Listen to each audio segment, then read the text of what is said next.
malo mo le pe malo ta mau ke a fa ko ni o ta fi ke mo to ke a honi o a ta hani man o sanwani wa fi wa ke ko proklama pe mo nga historia mari pe mi he utulonga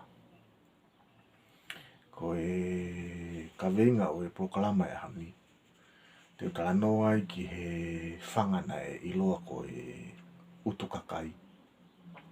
Pea moe apina i loa ko ta whanga. Ko utu kakai ko whanga i he waha o na malata pea mo wafa. Ko ta whanga ko kauhala ki uta o utu kakai. Pea o ko umai ai yango feitu ko ni ke tano ai he hanu he oku iai e na whelave pea mo e na mahu inga whakahistoria ki he ngahi talanoa fungani pe mi he utulonga. Ka pau te tau sio ki he rea utu kakai e tokoni au pito e tau whakauhingai o rea koe ni ke tau mahinoi ai uhinga o whanga. Koe utu kakai ka pau te tau vete ai fu rea koe ni koe utuna uhinga be ki he whanga pea o whakauhinga kautou tai ai utu koe ulu.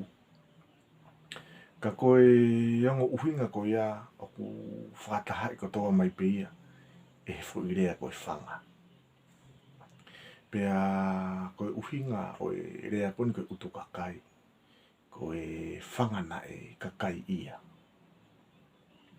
Pea ka pau te tau whehu ia ko hea nai uhinga na kakai ia e whanga koe ni. Pea te uatu pe haungo tari vai pe e ua. Uloa ki ko whaatotolo e kau a tolpolosia ko whanga ko ni ko fufua whitu ueni na no foi he kakai i he kuonga ki mua au pito. Pea na e omai he kau a tolpolosia ia pe mo ngahi whakamooni whaka sayanisi ki whakamooni ia ke nau poini ko ia. Pea koe fufua whakamooni na nau o mai. Koe whanga koe ni o ku iai ai langi ai. Pea koe langi koe ana i loa pia koe langi utu kakai. Pea koe langi koe ni o ku pe tokolah koe kau eiki tokolah na tanu he langi ko ni o kawai a lasik pea mo kakai tokolah na tanu he langi ko ni pea koe whakamooni na o mai he kau whakatotolo ki malae o a tolpolosia. Na uhinga hano ui e whanga koe ni koe utu kakai. He koe fufua whanga ni na no foi he kai ngā ki mua a hana no foi a poha. Pea mo kotongo, pea mo kolonga. Koe uhinga hano ua o utu kakai o ku whilawe ia pa mo kātonga inasi. Pehe koe whanga ni na taulanga mai kia Polinisia pa mo Pasifiki. E tau ngahi u whanua kau ngā api, a fish, a moa, ko niwe, ko futuna, ko uvea. Na e whakahoko mau pe ai inasi ke tu tonga i he tau kotoa pe. Pea koe whanga ni na tu uta mai ki ai e tau ka ainga pe me he Pasifiki. Pea ko taimi ko nai tu uta mai ai e tau kāinga ko pe me he ngai whunua Pasifiki ke whanga ko ni. Na e kakai ia au pito. Pena e mahino pena e kai ke aho e taha pe e tau whiohi mo e kāinga ko ni. Na e au lau mahina e nau nofu i he whanga ko ni. Ko e teu a e Inashi ki he tuutonga na nofu i heke tā. Pea koe uhinga noua ia o e utu kakai, ko e whanga koe ni na e kakai ia. I hono nofo i he tau kāinga pe me i Polinisia pa mo i Pasifiki. I he teu ke whakahoko atu a Inashi ki he tuutonga. Ko e poini o kouwhi tāna ki atu ki he tāno he utu kakai. O wiai ai ngahi tala noa pe he ko whanga ko ni ko e tawhi ai o lasike. Pea o wiai pe mo e maui o pe he ko e whanga ko ni ko e tawhi a pe ia o nuku. Ka neongo ai kehe a ngahi tala noa ko ni. Mahu inga beke o atu kotoa e ngahi maunga whakamatala ke tāna ki atu beke he tau pā e ngana tokoni ki tau toi mahino i angai ho tau tala. Ko e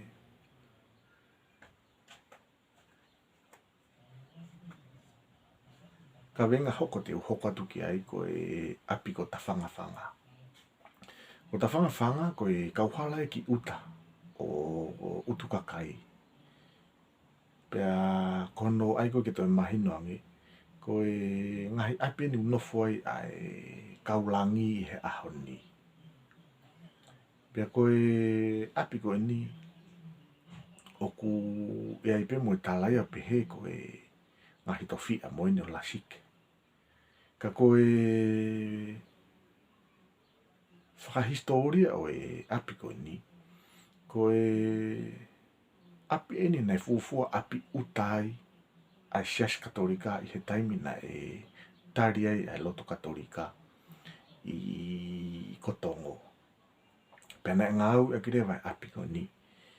Ke ngou e ai si i kāinga na nau fuafua whaiwhatongia ma ai sias katolika. Pea ko e moni whakahistoria e pa ko e mahu inga whakahistoria ia o e api ko ni ko ta whanga. Ko e uhi hena e hoko ia ko e kere ke mau mo ui me ai. Ai si kāinga lotu katolika i he fuafua taimina e tari e lotu katolika. Ko e talanoa ia ki utu kakai pe mo ta whanga. Pea o kou lawe i pe ea o koe ngahi o mau ia o ku kehe me mau koe ni. Ka o ku mahu inga pe ke tāna ki mai mo ngahi mau ia. He toko ni lahi ia ke tau toi mahino iangi. Aho tau historia pe mi loto poha pe mo e utulonga. Ko e tau talanoa fungani ia ke ahani. Pea e hoko atu no atu ngā historia maari e pe mi loto poha. Pea mo e utulonga. Ka ko whamanatu atu ke mo subscribe mai ki channel lo. Ka mo mau a ngahi u talanoa fungani ko ia. Revereva e whetapa. O whātua te mo tolu kotoa.